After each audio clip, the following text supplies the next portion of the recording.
Bonjour et bienvenue à vous sur Médiane TV. Vraiment heureuse de vous retrouver sur le plateau d'On se dit tout. Alors comme pour chaque rendez-vous, j'ai préparé deux sujets pour vous. Le premier, eh bien, nous allons essayer de comprendre cette relation qu'on peut avoir vraiment de façon problématique avec la balance. En fait, on ne parlera pas des troubles alimentaires, de la boulimie et de l'anorexie auxquels on consacrera prochainement un épisode complet, mais on parlera de cette vraiment relation conflictuelle avec son image et avec la balance. Ça, c'est pour le dossier du jour.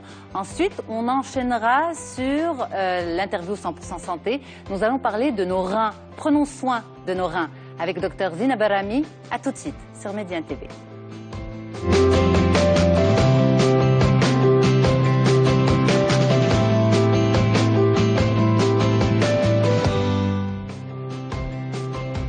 Moi et la balance, quelle histoire! Eh bien, c'est notre sujet d'aujourd'hui, justement, avec Alex Mantarash, coach en nutrition et sport. Bonjour.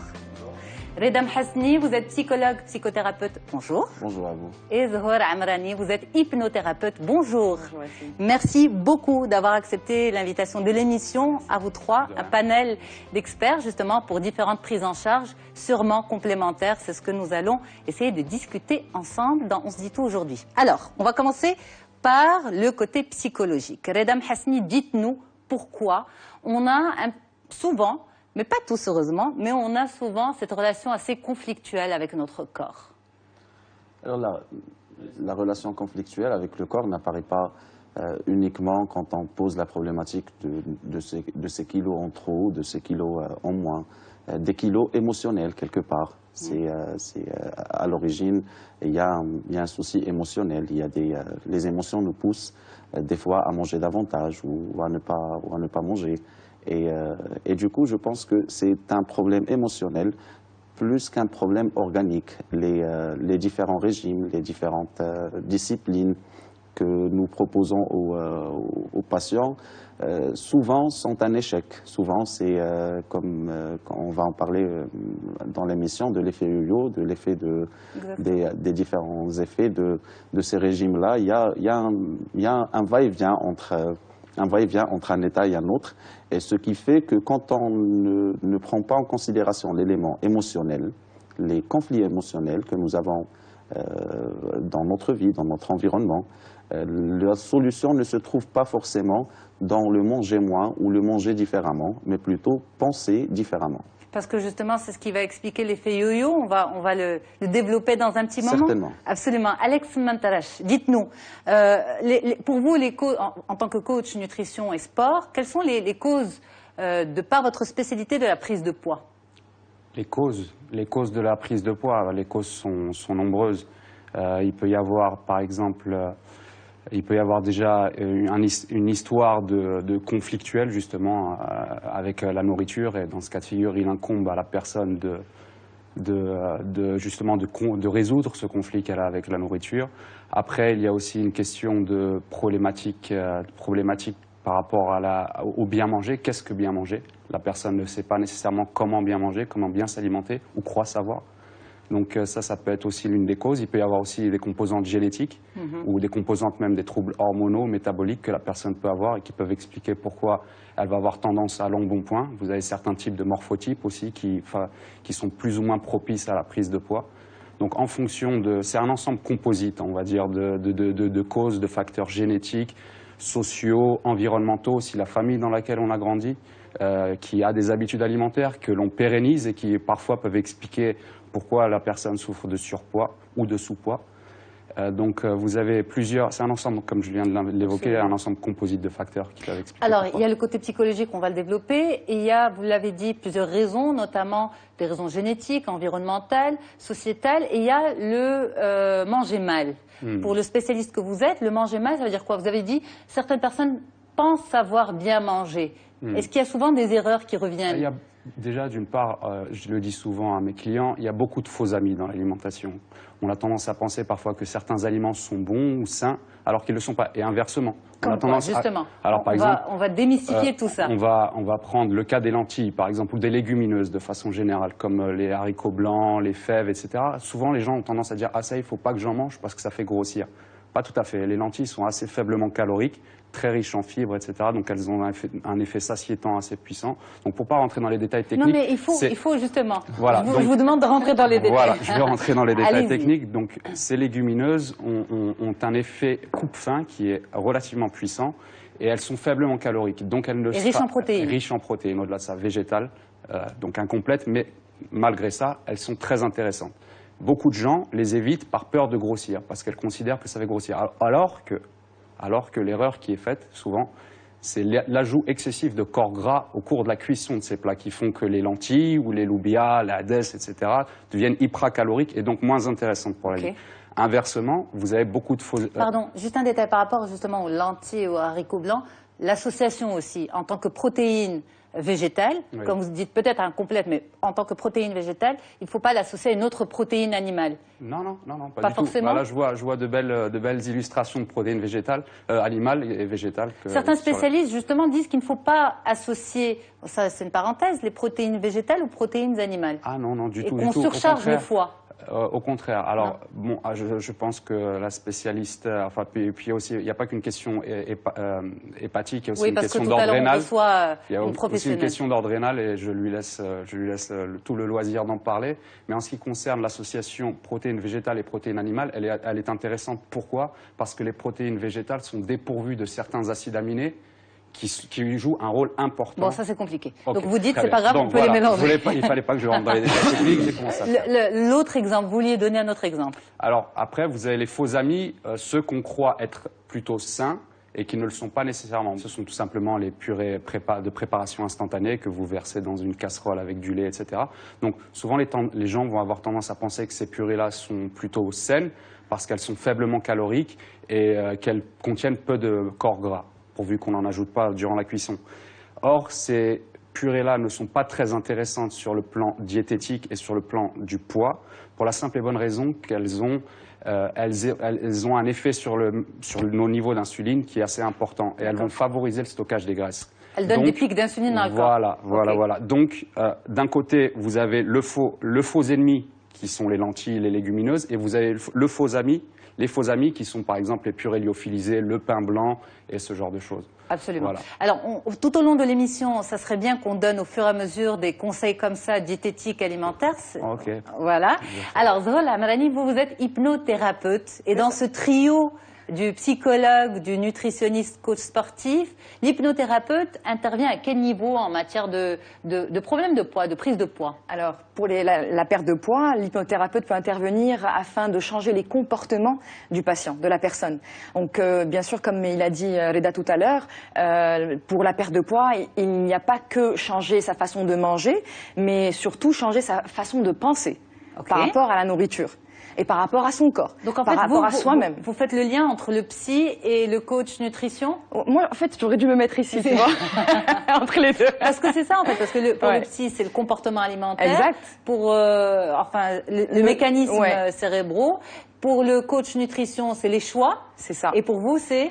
Pour moi, ça serait, disons, un peu entre les deux, parce que en hypnose, on arrive aussi à programmer l'esprit inconscient de la personne afin qu'elle puisse faire de meilleurs choix alimentaires, d'être attirée beaucoup plus vers les aliments qu'il faut. Donc, on peut créer ce type d'attraction, entre guillemets, alimentaire, mais aussi on peut donc changer les pensées de la personne, parce que derrière chaque émotion, il y a une pensée. Et c'est aussi l'émotion qui pousse la personne à vouloir aller manger. Donc l'émotion peut être négative, qui vient justement d'une faible estime de soi-même, d'une faible image de soi-même, d'un manque de confiance en soi. Ça peut même venir de l'enfance. Donc l'enfant a dû peut-être vivre quelque chose par rapport à la nourriture et c'est resté ancré en lui. Donc ce qu'on peut faire en hypnose, c'est des régressions pour aller justement en arrière et aller chercher ce souvenir et le changer. Par exemple. Mais est-ce que ça marche sur tout le monde, cette histoire-là? Ou bien, finalement, ça dépend du profil et de la cause? Alors, déjà, l'hypnose, c'est un état complètement naturel. C'est un état naturel du cerveau lorsque le cerveau atteint une onde cérébrale qu'on appelle alpha ou encore θ. Donc, l'onde cérébrale alpha, on l'atteint naturellement le matin au réveil, la nuit avant de dormir. Quand vous dites naturellement, c'est-à-dire sans vous, sans le spécialiste? Sans personne. C'est-à-dire que moi, je peux décider de me mettre en hypnose? Mais toi, justement, tu es très souvent en hypnose aussi. On l'est tous, en fait. Comment tu sais, ça marche? lorsqu'on est dans un état un peu entre le sommeil et l'éveil, tu sais, le matin, juste au moment où on se réveille, on est dans cet état un peu hypnotique. Ok. En fait, dans cet état naturel du cerveau, l'inconscient devient ouvert et réceptif à toutes les suggestions qu'on pourrait nous-mêmes penser ou que ou que le thérapeute pourrait lui-même nous dire. Tu vois? Donc, quand on est en séance d'hypnose pour faire une thérapie sous hypnose, eh bien, le thérapeute emploie des stratégies. Ok, alors Ouais. on va revenir sur ça, mais Ouais. si c'est un état aussi naturel que cela, Oui. pourquoi on n'arrive pas spontanément, seul, à rentrer dans cet état-là et à l'utiliser? Pourquoi ça ne fait pas partie de notre fonctionnement? Alors, on rentre spontanément dans cet état d'hypnose qu'on appelle l'auto-hypnose, mais sans s'en rendre compte. Alors justement, pour pouvoir y faire, pour pouvoir arriver à cet état d'auto-hypnose, il y a des stratégies, il y a des techniques à faire pour rentrer dans cet état afin de générer nous-mêmes nos propres comportements positifs. Mais pourquoi on en a besoin justement? Pourquoi c'est cet état-là qui nous donne ces comportements positifs? Parce qu'on est beaucoup plus réceptif aux suggestions quand on est dans un état modifié de C'est pour ça conscience. que le matin, quand on se réveille, on commence à beaucoup penser au lagnon, on se trouve très intelligent. Et après, Peut-être. Je sais pas, mais bon. Oui. Ah, voilà. Mais c'est ça un peu. oui, Mais on a l'impression qu'on délire en fait. c'est pas vraiment un délire, c'est un état entre les deux. C'est un état très confortable en fait, très très agréable. Très agréable où vraiment on sent qu'on a accès à quelque chose de nouveau, quelque chose de très très différent. Et on a en fait accès à notre inconscient, qui lui est le réservoir de toutes nos possibilités, de toutes nos compétences, toutes nos capacités. Ça veut dire que toutes les ressources intérieures qu'on a se retrouvent dans cet inconscient, dans ce réservoir-là. Donc l'hypnothérapeute, comment elle définit la gourmandise? Comment l'hypnothérapeute définit la gourmandise? Eh bien, ça dépend de la personne. Parce qu'une personne gourmande, ça peut, en fait, elle peut l'être à cause d'une certaine compulsion. Elle peut être compulsive et vouloir aller vers le chocolat, par exemple, ou un autre aliment sucré. Parce qu'on en parlait en fait. On Tout à parlait tout à l'heure avant de commencer l'émission, on parlait de cette histoire de compulsion vis-à-vis Ouais. du chocolat Ouais. que beaucoup de personnes ont. Ouais. En fait, je dédramatise la situation parce que je suis personnellement concernée par ça. Et justement, on essaie de comprendre qu'est-ce qui peut pousser à la compulsion. Madame Hassani, est-ce que vous vous retrouvez dans ce que dit Zohra Al-Amarani en tant qu'hypnothérapeute par rapport à l'hypnose comme solution pour aller chercher en profondeur les raisons d'une prise de poids? Est-ce que la psychologie aussi agit comme ça? Alors la psychologie, la psychanalyse particulièrement, nous apprend que nos comportements sont le plus souvent dictés par un vécu, dictés par l'histoire du sujet, dictés par le fait que l'inconscient soit intemporel. L'être humain apprend sa relation avec le monde à travers l'alimentation, à travers la tétée, du lait. Donc l'alimentation est un élément qui introduit l'humain dans la socialisation quelque part.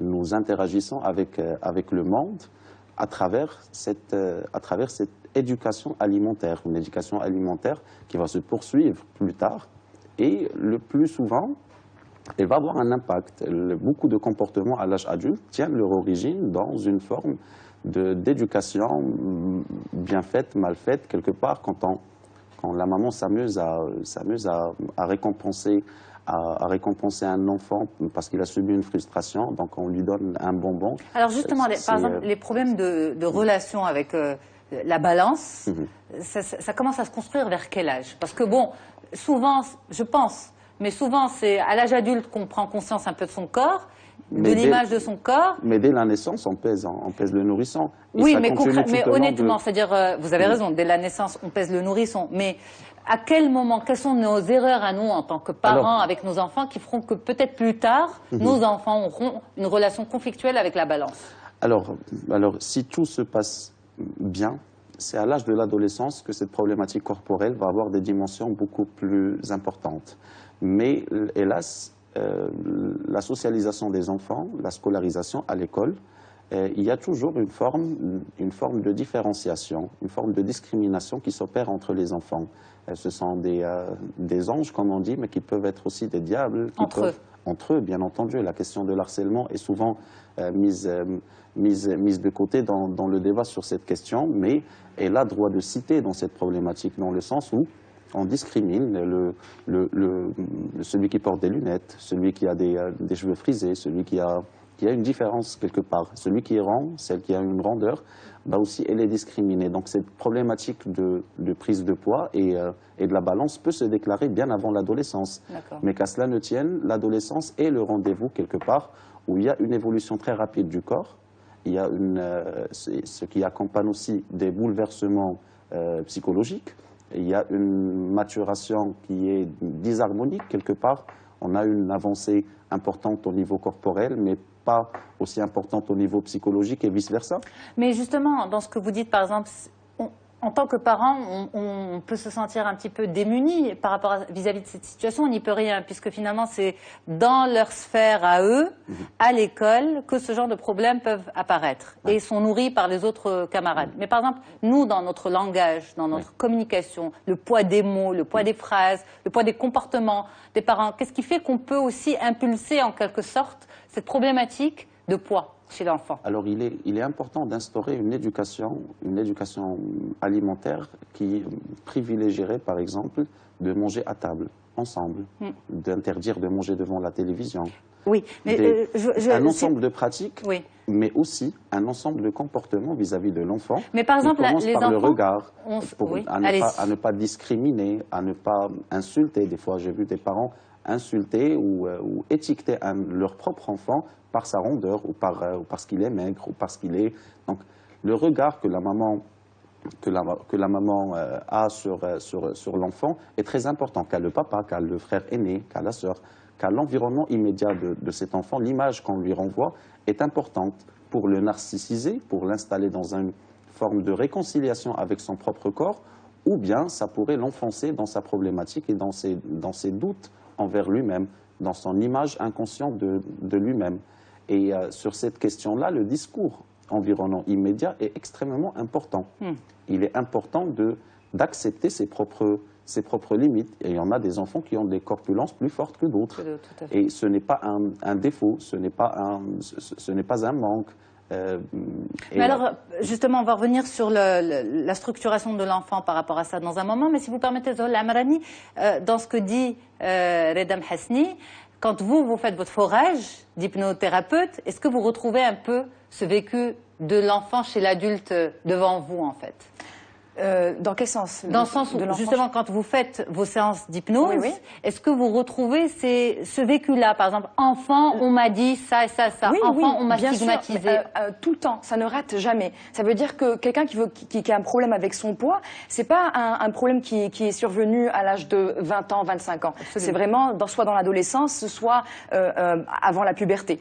Et en général, c'est un manque de renforcement positif par rapport aux parents. Aussi à la relation avec la mère. Je ne sais pas si tu rencontres souvent ce type de schéma qui se répète. Donc la mère apparemment représente beaucoup l'alimentation. Donc on va souvent trouver une relation conflictuelle avec la maman, mais aussi pour venir... Et ça va pousser à manger plus, à avoir ça va créer de la frustration. Donc la frustration fait que la personne va manger plus. Ça va créer des émotions négatives. La personne ne se sent pas aimée, ne se sent pas acceptée par le regard de ses parents ou par ses parents. Donc si les parents, par répétition, tu dois maigrir mais arrête de manger, ben forcément l'enfant se dit dans sa tête, parce que l'enfant n'a pas cette capacité avant l'âge de 7 ans de comprendre ce que le parent veut dire. Donc l'enfant le comprend comment? Eh ben, il le comprend dans le sens, on m'aime pas, on ne m'accepte pas tel que je suis, je ne suis pas normal. Donc l'enfant grandit un petit peu stigmatisé. Et c'est là où son estime de lui-même est complètement bafouée. Donc parfois on peut avoir même un adulte, une personne attirante, oui, mais qui voit son image est complètement erronée d'elle-même. Absolument. Elle a une image d'elle-même qui est erronée, qui est incohérente à la réalité. Et tout ça parce qu'elle se regarde encore avec les yeux du passé et non pas avec les yeux de la réalité, les yeux d'aujourd'hui. Mais justement, quand vous dites une personne se voit encore avec les yeux du passé, qu'est-ce qui s'est passé en général? Quel est le tableau un petit peu commun? Elle garde les mêmes schémas de pensée. Ça veut dire qu'elle n'est pas en contact réel avec sa réalité. Elle n'est pas consciente. Elle vit dans l'inconscience. C'est dû au fait que elle reste attachée aux choses qui lui ont vraiment marqué dans son passé. Et elle reste accrochée à ça. C'est comme quelqu'un qui vit mal une histoire d'amour et qui va rester accroché sur cette personne pendant des années, des années et des années. Donc la même chose. L'adulte reste accroché à cette image ancienne et à la nourrir, parce que la chose sur laquelle on se focus, on met notre attention, devient de plus en plus amplifiée. Mais cette personne, elle a entendu quoi exactement? Ça pour va que le dépendre. téléspectateur puisse un petit peu franchement, s'identifier ou identifier son comportement en tant que parent. Elle aurait pu entendre, ah mais tu vas arrêter de manger, tu es en train de grossir, tu vois pas comment tu es, chauffe l'autre, ta cousine ou ta copine à l'école comment elle est, donc on rentre dans les comparaisons, ou bien voilà. Mais en gros, moi le petit conseil que je pourrais donner en fait aux parents, c'est réellement de faire attention à comment parler aux enfants et vraiment de leur donner du renforcement positif, parce que certes, si l'enfant est en surpoids, peut-être qu'il faut revoir sa manière de manger aussi à la maison, et il faut créer de la cohérence. Et alors ça, justement, on va en parler dans un petit moment, parce que c'est vraiment extrêmement important de structurer l'enfant, structurer son alimentation et structurer son équilibre psychologique pour que ça réussisse. Mais avant, si vous permettez, Alex, justement, quand vous parlez de clients, quand vos clients viennent vous voir, est-ce qu'on a en général peur de la frustration parce qu'il faut perdre du poids et donc on se dit je dois faire un régime mais j'ai peur de la frustration. C'est ce qui fait que je bloque constamment et que je rechute constamment. Est-ce qu'on vous en parle? Il est clair et net que le problème vient du fait déjà que les gens, quand les gens viennent nous voir en tant qu'experts spécialistes, en tout cas en coach en nutrition, ils s'attendent à ce qu'on leur octroie, on leur propose un régime. Et qui dit régime dit connotation dans l'esprit de la personne, dit frustration, ascèse, restriction calorique, faim permanente, etc., etc. Et notre rôle en tant qu'expert, c'est de désamorcer ces craintes, parce que comme l'a évoqué mon ami psychologue il y a quelques instants, le plus important pour réussir à obtenir des résultats en matière de perte de poids, etc., c'est d'éduquer les gens au mieux manger. C'est d'être dans l'éducation alimentaire qui n'a parfois pas été faite par les parents, etc. Et par manque d'information. Par manque d'information. Absolument. Et parfois aussi par absence de structure, comme tu l'as évoqué il y a quelques minutes, au niveau familial, peut-être même parfois au niveau scolaire, etc. La personne mangeait de façon déséquilibrée depuis longtemps. Et il y a cette historique de mauvaises habitudes alimentaires qui ont entretenu cette historique de surpoids. Alors justement, des messages à passer, des messages concrets. Donc des messages concrets à passer. Déjà, moi, un de mes credos, je le répète très très souvent, c'est il ne faut pas moins manger, il faut mieux manger, parce que mieux manger amène à moins manger. Et qu'est-ce que ça veut dire concrètement? Ça veut dire que si vous mangez une plâtrée, encore une fois, de lentilles et de poulet, admettons, ça vous calera bien, vous serez bien rassasié, mais ça n'aura pas le même impact sur votre organisme que de manger une plâtrée de spaghettis avec beaucoup de sauce et finir avec une glace. Et en fait, ça frôle l'évidence. Mais ce qu'il y a, c'est que les gens ont du mal à conscientiser le fait que le simple fait de mieux manger va les amener à moins manger. Et ce fait de moins manger va les aider à perdre du poids. Donc ce sur quoi il faut que vous travaillez en tant qu'expert, c'est sur le réagencement et la restructuration de leurs habitudes alimentaires. Et le plaisir aussi, parce que pour certains, ce que vous dites, quand vous parlez d'un plat de pâtes et de glace, c'est le plaisir absolu. C'est le plaisir absolu. Alors encore une fois, c'est toute proportion gardée. Le problème auquel je suis confronté, c'est que la plupart des gens qui viennent en situation de surpoids franc, c'est-à-dire d'obésité franche, voire morbide, c'est que il y a 99% de plaisir dans leur alimentation et 1%, on va dire, d'hygiène alimentaire, de nutrition. Ce qu'il faut faire, en fonction de tout un chacun, c'est de les aider à rééquilibrer les choses, c'est-à-dire de passer de 50% de 99% à 50%, 50%. Et ce chiffre va varier en fonction des individus auxquels vous avez affaire et de leurs objectifs spécifiques. Et pour ça, vous travaillez avec des psychologues? Donc, je travaille pas avec des psychologues, mais en tout cas, c'est ce qu'il faudrait que je fasse dans l'idéal. Mais il est clair et net que vous ne pouvez pas dissocier la composante psychologique de la composante physiologique, de la composante nutritionnelle. Ça va de pair.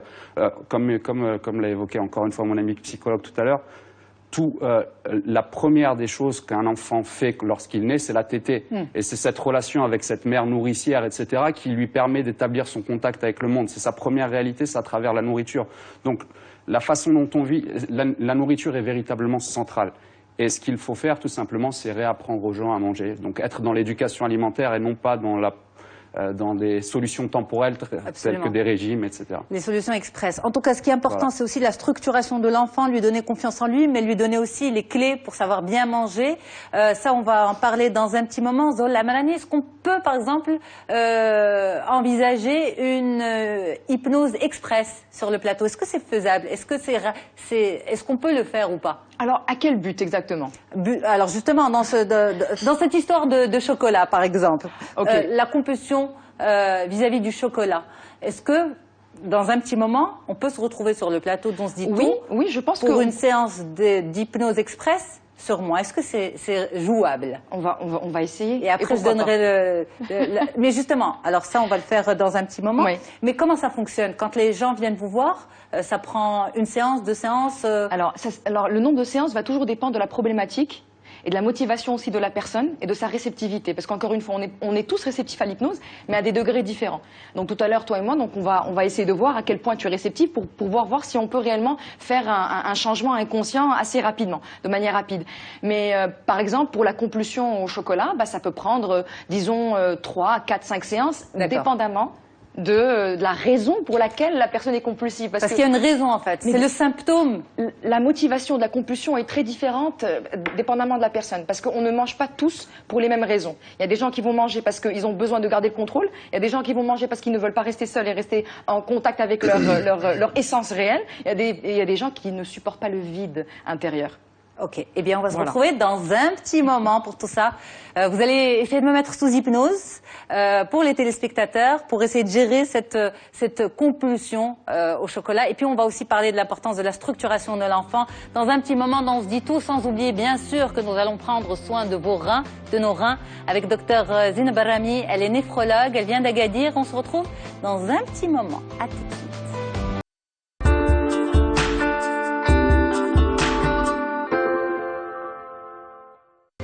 Et on est toujours avec vous sur Médiane TV sur le plateau d'On se dit tout avec une surprise puisqu'elle est à côté de moi, l'hypnothérapeute Zol Amarani. On parle justement aujourd'hui dans le dossier du jour des problèmes de poids. On ne parle pas de troubles alimentaires, on ne parle pas d'anorexie, de boulimie, mais on parle de troubles de poids liés justement à notre psychologie, à notre structuration et justement à aussi ces fausses connaissances en matière d'alimentation. Alors visiblement, l'hypnose fonctionne vraiment sur les compulsions et c'est ce que nous allons tester spécialement pour vous sur le plateau par rapport à la compulsion Au chocolat. au chocolat, exactement. Et vous nous disiez tout à l'heure, Zohor, que la compulsion, en fait, elle n'est pas chronique, c'est pas tous les jours, mais il y a des moments où ça nous prend, il y a des pics. Exact. Et franchement, moi je connais ça, personnellement. Alors comment ça se passe pour toi, Yasmine, par rapport à ces pics d'envie de chocolat?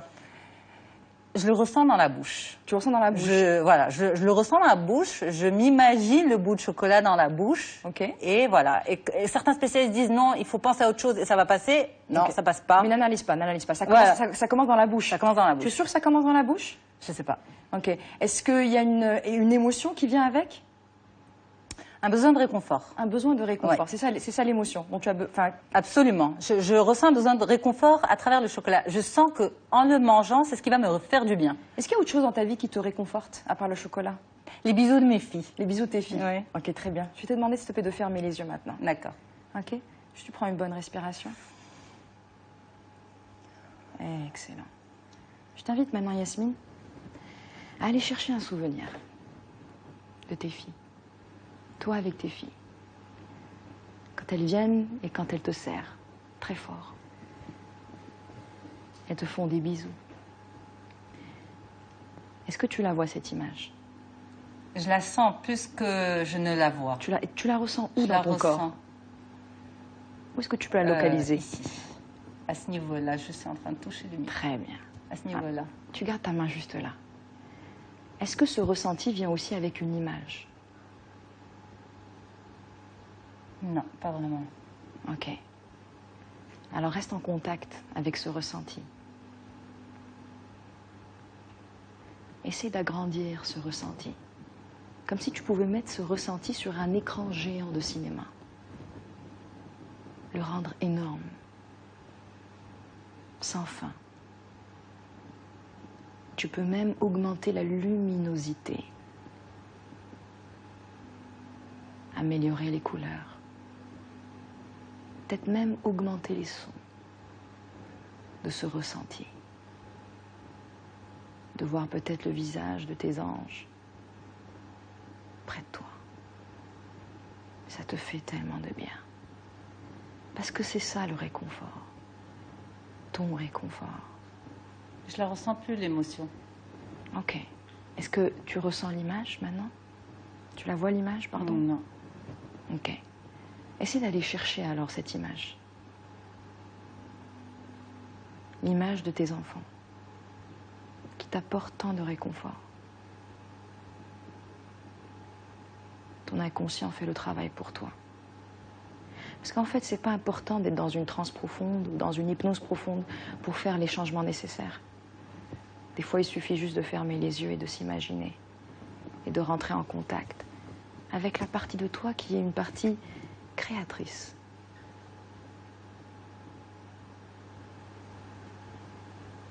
Cette image de tes enfants qui te donnent tant d'amour.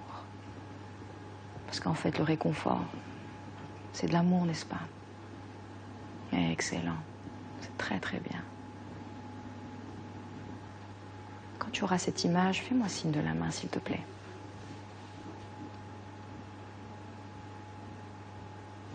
Je vois juste de la lumière, en fait. Je n'ai pas une image précise, mais je ressens une forme de lumière. Très bien. De quelle couleur est cette lumière? Blanche. Est-ce qu'elle a une température, cette lumière? Non. Ok. Est-ce que tu peux lui donner une température à cette lumière?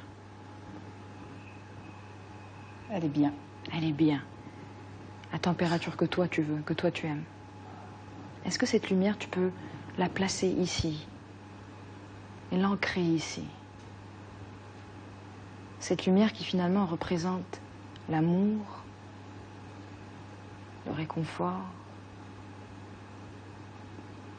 la sincérité, l'inconditionnel, l'harmonie. Un sens à la vie, n'est-ce pas? Excellent. Et maintenant, je dis à ton inconscient qu'à chaque fois que tu as envie de ressentir du réconfort, de l'amour, du calme, il te suffira de mettre ta main exactement comme ça, dans cet endroit-là, pour ressentir toutes ces belles ressources à l'intérieur de toi. Et à partir d'aujourd'hui, tu vas devenir de plus en plus consciente, consciente de toi-même, de tes propres talents, de tes propres envies, tes propres ressources. Te sentir tellement bien, profondément détendu, de plus en plus détendu. Excellent. Et à n'importe quel moment, quand tu auras besoin de ressentir ces émotions et sensations, tu sais ce que tu auras à faire.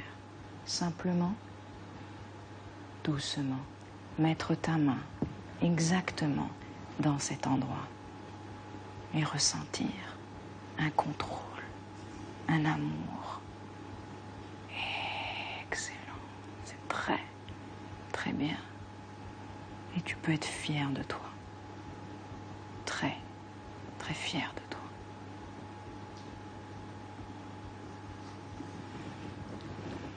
Et maintenant, au compte de 3, tu ouvriras les yeux pour revenir ici et maintenant, fraîche, disponible et de très bonne humeur.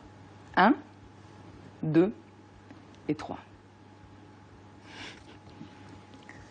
Bravo. Parce que... Bravo Yasmine. Mais j'étais consciente de tout, en Ouais, fait. ouais. Consciente de tout en me disant, mais je peux réagir maintenant, je peux Bien sûr. réagir tout de suite. Et... Absolument. Parce que l'hypnose, tu gardes le contrôle sur toi-même. Complètement. Et pourtant, tu t'es quand même laissé aller. Non, mais en C'est même un- temps, je pensais au timing. Je me disais, attention, il va plus nous rester de temps. C'est bizarre, ce truc. Mais vous avez vu comment elle s'est penchée vers l'arrière, comment elle s'est complètement laissée aller. Et donc, bravo. Merci, Je Zoé. t'en prie, je t'en Merci. prie. Donc, le conseil maintenant. Oui. Maintenant, quand tu auras cette envie, De chocolat. éventuellement de chocolat ou de compulsion, l'ancrage qu'on vient de faire, c'est de mettre ta main juste là Oui. et de prendre conscience de tes propres ressources. Et de respirer? Si tu veux, mais tu respires tout le temps anyway, donc tu vas respirer. Merci beaucoup, Zohar. T'en prie, t'en prie. On se retrouve tout de suite sur le plateau. Allez, on enchaîne, nous. Alors justement, ces structurations, comment on fait psychologiquement? Aujourd'hui, qu'est-ce qui se passe? On a énormément de publicités qui sont là à appâter nos enfants. Chocolat, fast-food, boissons, glace, toutes ces choses-là. Et les enfants, en fait, baignent dans cet environnement-là de communication. Et quand on sort, l'enfant demande X, Y, Z. Et c'est aussi une forme de plaisir pour l'enfant. Et quand on dit non, ça le frustre. Alors comment on gère tout ça, Reda Mhasni? Alors, il y a une pression sociétale quelque part, qui d'abord tolère de moins en moins les prises de poids. Et ça, c'est plutôt nouveau dans notre société moderne. Mais en même temps, on est exposé continuellement à des images, et surtout les enfants, exposés à cette dichotomie de la frustration pourrait avoir comme récompense l'alimentation. Automatiquement, on a un enfant qui pleure dans énormément de publicité et tout de suite après, on lui donne un bonbon. Oui. Alors, je pense que c'est la plus grosse erreur que nous faisons dans l'éducation de nos enfants, c'est de l'installer dans cette dichotomie récompense-punition. Je vais te récompenser avec un bonbon ou avec un chocolat à partir du moment que tu as une bonne note. Mais si tu n'as pas de bonne note, je vais te priver de ton dîner ou de ton dessert. Donc là, l'alimentation devient un moyen de pression, un moyen de chantage. Mais par exemple, quand on sort et que l'enfant demande un fast-food, ouais. Parce que dans son imaginaire, c'est un plaisir et c'est une récompense. Quand on dit non, parce que pour nous adultes, nous savons que c'est mauvais pour sa santé, quand on dit non, comment expliquer à l'enfant que c'est mauvais pour sa santé sans l'inscrire dans une forme de frustration et d'émotions négatives? Alors, c'est encore une fois une question d'éducation. L'alimentation est une question d'abord de gestion de temps. C'est une gestion des émotions d'abord, où on gagnerait à faire apprendre à l'enfant de trouver une récompense autrement que par l'alimentation, par la parole, par la verbalisation, par le contact des aliments. Nous accompagnons pendant que nous préparons nos dîners, nos déjeuners, à laisser les plus petits jouer avec la nourriture. Oui. Et cela inscrit l'enfant dans une forme de familiarisation avec l'alimentation, dans une forme de patience, patience et de gestion de cette pulsion. Dire non à un enfant n'est pas en soi frustrant. C'est comment cet enfant a appris à gérer sa propre frustration. Souvent, ce n'est pas un problème que nous avons qu'avec nos enfants, c'est un problème que nous avons nous-mêmes. Nombre d'adultes, en rentrant le soir du travail, ils vous disent, voilà, j'ai un besoin impérial de me remplir la panse. Et à se demander si cette personne n'est pas assez remplie par son travail, n'est pas assez remplie affectivement, vous faites le lien psychologiquement, affectivement. Alex, pour finir, justement, on arrive vraiment aux dernières minutes de l'émission. Pour cette histoire de structuration de l'enfant, votre conseil à vous? Moi, je dirais, enfin, je suis tout à fait d'accord avec l'analyse qui vient d'être faite par Reda, c'est-à-dire que un non ne doit, encore une fois, la façon dont l'enfant va gérer sa frustration, elle sera le reflet de la façon dont le père ou la mère gère sa propre frustration. Il ne s'agit pas d'être dans la démission totale par rapport à l'alimentation et de dire oui à tout, parce que je ne pense pas que ce soit une solution non plus.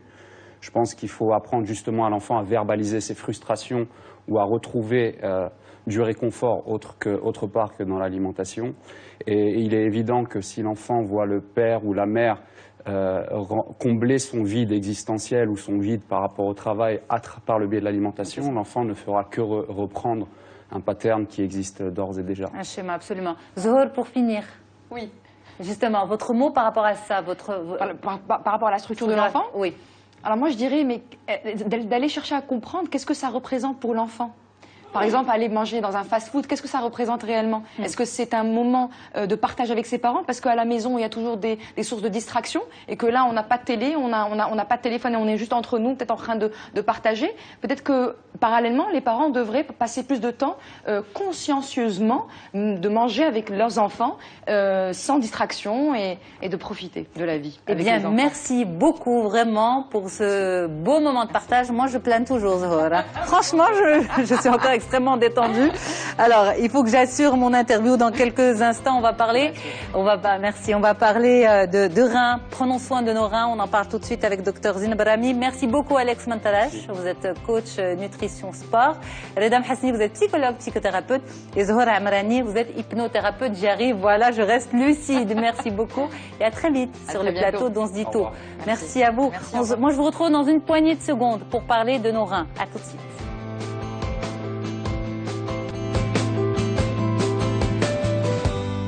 Comme promis, je reste avec vous cette fois-ci pour l'interview 100% santé et promis complètement lucide avec toutes mes capacités. Zineb Rami, bonjour. Merci d'avoir fait le déplacement d'Agadir pour participer à l'émission On se dit tout sur Média TV. Vous êtes néphrologue. Merci d'être là. Merci de me recevoir. Merci, avec plaisir. Prenons soin de nos reins, c'est l'intitulé de notre interview avec vous. On va essayer de comprendre pourquoi, quelle est l'importance des reins, quelle est l'importance d'en prendre soin et quelles sont les pathologies les plus communes qui peuvent toucher les reins. D'abord, pour commencer, quelle est la fonction des reins? À quoi servent les reins? Alors les reins, c'est un petit miracle. Normalement, on en a deux. Il y a des exceptions, mais normalement, il y en a deux. Et ce sont les principaux organes de filtration de l'organisme. Donc, ce sont des organes qui vont gérer les entrées et les sorties donc, dans le corps. C'est l'organe principal en fait qui fait ça. Et par jour, on a jusqu'à 1800 litres de sang qui sont filtrés par les reins. Donc, ce sont des organes qui filtrent en continu. Et lorsque ces organes sont atteints, donc il y a une maladie qui va s'installer, qui est la maladie rénale chronique et qui va avoir des impacts sur la qualité de vie et sur le devenir des patients. Donc, en fait, les reins ne filtrent que le sang. Exactement. On filtre, parce qu'on parle, enfin communément on dit il faut boire, on a l'impression qu'il y a même de l'eau qui passe dans les reins, il y a de l'urine aussi qui est filtrée. Non, c'est du sang et que du sang. C'est le sang, mais le sang est le résultat de notre nutrition. Donc quand on a un apport d'eau, un apport de protéines, ça va finir par aboutir au niveau des reins. Donc le sang qui est filtré, c'est le sang qui est riche en nutriments, qui est riche en protéines, qui est riche en acides aminés, en acides gras. Donc nos apports alimentaires vont avoir une conséquence sur ce qui va arriver au niveau du rein. Donc le rein va fabriquer une urine primitive et c'est de cette urine primitive que va découler l'urine définitive. Donc là encore, il y a encore un rôle d'absorption et c'est pour ça que je dis que ça régule les entrées et les sorties. Donc il y a un rôle vraiment de régulation des entrées et des sorties. Vous allez avoir des patients qui vont venir avec des œdèmes. Des fois, c'est peut-être le rein qui est à l'origine. Des œdèmes, c'est-à-dire des gonflements. Voilà, des œdèmes, c'est des tuméfactions qui peuvent être au niveau des jambes ou au niveau du visage. Donc, à ce moment-là, il faut se poser la question de est-ce que les reins sont malades? Ok. Alors, quelle est l'importance justement de prendre soin de ces reins? Quelle est l'importance de faire de la sensibilisation pour prendre soin de ces organes? Alors, c'est le principal organe qui assure l'équilibre. Je dis ces organes parce qu'il y en a deux. Oui. On dit cet organe ou ces organes? Alors, juste pour information, il y a des gens qui vivent avec un seul rein et qui ne le savent pas. Puis, il y a des gens qui vont être donneurs de reins et qui peuvent vivre avec un seul rein qui va être compensateur pour les deux reins. Mais il faut savoir que le rein, de façon physiologique, de façon naturelle, va décroître à partir de l'âge de 40 ans. Donc à partir de 40 ans, le rein vieillit. Voilà, forcément. tout à fait, de façon physiologique. Quand vous allez avoir une maladie qui se surajoute, un diabète ou une hypertension artérielle, ou peut-être une maladie familiale, cette fonction va dépérir plus rapidement. Donc notre objectif, c'est vraiment de garder cette fonction de filtration à son maximum et le plus longtemps possible. D'accord. Donc quand vous parlez de fonction de filtration, l'importance du rein, c'est que justement, il va en quelque sorte nettoyer tout notre organisme. Tout à fait. Exactement. Mais si le rein est défaillant, qu'est-ce qui se passe au niveau du corps? Donc, normalement, ce rein filtre, on peut assimiler les reins à un tamis. Il filtre un certain nombre d'éléments de notre sang. Et lorsque ce tamis va être malade, il va laisser passer des choses qui normalement ne passent pas, comme les protéines, par exemple. Parce que perdre des protéines, ça reviendrait à se dénutrir. Donc on ne perd pas de protéines et on ne perd pas de sang, notamment des globules rouges. Donc quand on va en retrouver dans les urines, ça veut dire qu'il y a une maladie, qu'il faut chercher l'origine de ce sang ou de ces protéines-là. Donc vraiment, le rein, c'est l'organe qui va réguler tout ça, tout cet équilibre-là. Et lorsqu'il est malade, il va y avoir des fuites de protéines. Vous allez avoir des gens qui vont être gonflés, ce qu'on appelle les syndromes œdémateux, les syndromes néphrotiques, qui vont être œdémaciés, qui vont avoir une déperdition de protéines et chez qui il va y avoir un risque de maladie qui va être surajouté. D'accord. Quel type de maladie, par exemple? Par exemple, c'est des gens qui vont faire plus d'accidents thromboemboliques, qui vont faire des thrombophlébite, qui vont avoir des problèmes vasculaires. Donc c'est vraiment des patients qui sont fragilisés. D'accord. Et quand on a ce genre de symptômes, obligatoirement, il faut chercher l'origine lorsqu'elle n'est pas évidente. D'accord. Alors vous avez dit à partir de 40 ans, de toutes les manières, l'organe vieillit. Voilà. Et il y a aussi par contre des personnes à risque. Oui. Chez qui la maladie rénale peut s'installer plus facilement que chez d'autres personnes. Tout à fait. Qui sont ces personnes? Alors, j'insiste essentiellement sur les diabétiques et les hypertendus. Parce que la prévalence de ces deux maladies-là, de ces deux pathologies-là est très importante au sein de la population marocaine. Donc les hypertendus et les diabétiques, pourquoi? Parce que les gens connaissent l'impact cardiologique de ces pathologies, mais ne connaissent pas l'impact rénal ou néphrologique. Donc ce sont des maladies, pour simplifier, ce sont des maladies qui touchent les vaisseaux. Soit de façon inflammatoire, comme c'est le cas du diabète, soit de façon d'hypertension, dans le cas d'hyperpression, l'hypertension artérielle. Mais en tout cas, c'est une maladie vasculaire. Comme j'ai expliqué au début de l'émission, le rein, c'est des vaisseaux internes. En fin de compte, c'est des terminologies vasculaires. Donc, lorsque vous allez avoir des maladies qui vont altérer cette vascularisation, à un moment donné de l'histoire, il va y avoir l'atteinte du rein, comme c'est le cas pour les yeux, comme c'est le cas pour le cœur, puisque ce sont des organes qui sont assez richement vascularisés. Absolument. Donc, quand on va arriver à ce En termes de stade-là, prévalence, vous rencontrez justement beaucoup de patients diabétiques ou hypertendus qui vont faire des problèmes rénaux? des études épidémiaux de fin 2010 qui parlent un adulte sur 10 qui serait hypertendu et un adulte sur 10 qui serait diabétique. D'accord. Et donc, de ces personnes-là, il y a un risque important. Voilà. À faire une maladie rénale. Tout à fait. Donc l'hypertension artérielle et le diabète constituent, on va dire, une grande proportion de patients qu'on voit en consultation. Et ce sont des gens qui, la plupart du temps, ne savent pas qu'il faut passer chez le néphrologue. Donc c'est des patients qui ont besoin... Pour un dépistage? Pour un dépistage. D'accord. Parfois, on reçoit ces malades adressés par d'autres médecins qui ont déjà eu des symptômes d'atteinte rénale. Mais c'est-à-dire quoi? Qu'est-ce que vous voulez dire par là? C'est-à-dire que quand une personne se sait diabétique, elle doit forcément avoir un néphrologue également? Une personne qui se sait diabétique et qui n'a pas encore d'atteinte rénale doit voir un néphrologue une fois par an. D'accord. Doit voir un diabétique, ophtalmologue. hypertendu, la même chose? Oui. Doit voir un néphrologue une fois par an, un ophtalmologue une fois par an, un cardiologue une fois par an. Et le diabétologue de façon régulière. Régulière, bien sûr. Mais quand l'atteinte est là, il faut y aller encore plus souvent. Donc mais justement, alors une personne qui est diabétique ou hypertendue, vous dites, doit voir le néphrologue une fois par an. Lorsque le rein n'est pas touché. Lorsque le rein n'est pas touché. Dans le cadre du dépistage, justement, et de la prévention. Voilà. Alors justement, est-ce qu'on peut faire de la prévention pour cette personne? Tout à fait. Donc, j'ai parlé des diabétiques et des hypertendus, il y a d'autres catégories, on en parlera. Mais pour ces patients-là, le dépistage, des fois, il est simple, il peut se faire à domicile. Donc, l'hypertension artérielle, c'est un appareil de tension à domicile. On peut prendre sa tension soi-même, on n'a pas besoin d'aller chez le médecin pour ça. Aller chez le pharmacien pour ça.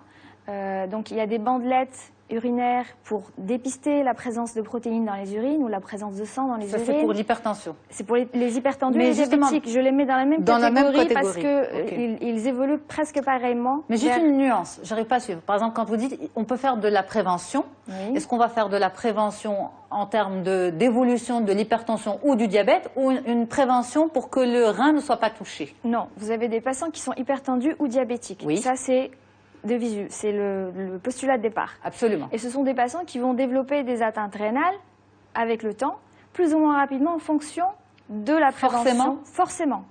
L'évolution du diabète, celui qu'on voit le plus souvent, c'est le diabète de type 2. Au bout de 15 ans, 10 ans, 15 ans d'évolution, dans le meilleur des cas, on arrive à des atteintes rénales. Donc, il faut vraiment faire de la prévention en amont. D'accord. Comment on l'a fait cette prévention? Alors, donc, contrôler son diabète, contrôler son hypertension ou agir sur le rein directement? Quand vous agissez sur l'hypertension artérielle, donc en normalisant les chiffres de tension, quand vous normalisez votre taux de glucose dans le sang, vous diminuez le risque de progression de la maladie rénale. D'accord. Forcément. Donc ça, c'est le premier volet. Puis, il y a des médicaments qui sont là pour protéger le rein davantage, qu'on appelle les médicaments néphroprotecteurs.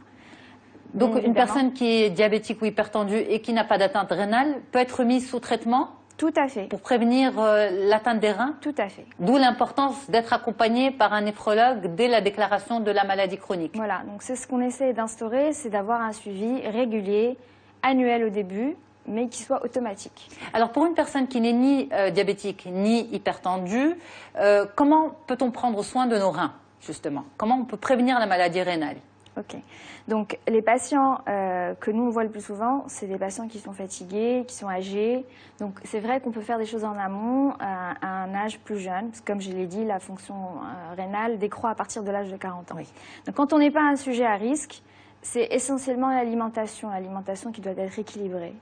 Donc, un apport en protéines, un apport en liquide, un apport en sucre, un apport en gras, en acide gras. Les protéines, c'est bon ou c'est mauvais pour les reins? Il y a une limite. Donc, on recommande 80 à 120 grammes de protéines animales par jour. Ça dépend. 80 à 120 grammes. À 120 grammes, très Donc, bien. Quand je dis 80 à 120 grammes, 80 comme étant limite inférieure et 120 grammes comme étant limite maximale. Et puis, ça va dépendre de la corpulence de chacun, ça va dépendre du statut nutritionnel de chacun. Donc, et c'est jamais des doses à dépasser. D'accord. On recommande même des fois des jours sans apport de protéines animales dans l'apport hebdomadaire. Revenir aux lentilles, ce que nous disait tout à l'heure Alex Mantaras. Oui, lentilles, tout à fait. pois chiches, légumineuses. Il faut prioriser les protéines d'origine végétale, essentiellement. Est-ce qu'il y a par exemple des choses mauvaises que les gens font, l'usage de plantes par exemple? Oui. Est-ce que vous voyez ça, une intoxication des reins par les plantes? Alors, c'est des régions. Il y a des régions où on va avoir une plus grande prévalence, parce que c'est des choses traditionnelles. Voilà. C'est un peu paradoxal d'avoir la médecine traditionnelle qui continue à se développer, alors qu'il y a quand même de grandes avancées au niveau de tout ce qui est thérapeutique et médecine moderne. Mais parce qu'on a l'impression que ça ne fait pas de mal, en fait. On a l'impression que ce n'est pas dangereux. Alors, il y a des plantes qui sont autorisées, hein, le thym, le romarin, la verveine, tout ça, c'est des choses qui ont des vertus, on connaît, c'est des antispasmodiques, des antidouleurs. Maintenant, ce que je reproche, moi, c'est plutôt les mélanges. Donc, il y a des herboristes qui font la promotion de mélanges, vous ne savez pas trop ce qu'il y a dedans. Et puis bon, ça a des vertus amaigrissantes, ça a des vertus orexigènes. Voilà, donc il faut éviter parce qu'on ne sait pas trop ce qu'il y a dedans. Mais quand c'est des choses qui sont claires pour le drainage, pour le stress, par exemple, les gens qui boivent de la camomille, de la verveine. Ça ne fait pas de mal. Voilà, ça fait pas en 15 secondes, l'automédication, c'est un risque aussi pour les reins? Oui, l'automédication, 3+++, il ne faut pas s'automédiquer, il faut éviter les anti-inflammatoires non stéroïdiens, il faut éviter toutes sortes d'antibiotiques. Quand vous êtes malade, vous allez voir le médecin et c'est lui qui prescrit ce qu'il faut. Merci beaucoup Zeynab Rami, vous êtes néphrologue à Agadir, c'était un plaisir de vous avoir. Merci pour tous ces messages clés. L'important c'est d'être suivi quand on a une maladie chronique dès le départ par un néphrologue. Tant mieux si le rein n'est pas encore touché, mais justement il faut faire en sorte qu'il ne le soit pas ou le plus tardivement possible. À très vite sur le plateau, merci. Moi je vous remercie vraiment pour votre fidélité, un super grand merci à toute l'équipe qui m'accompagne. Merci à vous pour votre présence avec nous sur Médien TV, je vous retrouve bien sûr très vite et aussi sur Médien Radio du lundi au jeudi le matin avec Farhana. À bientôt.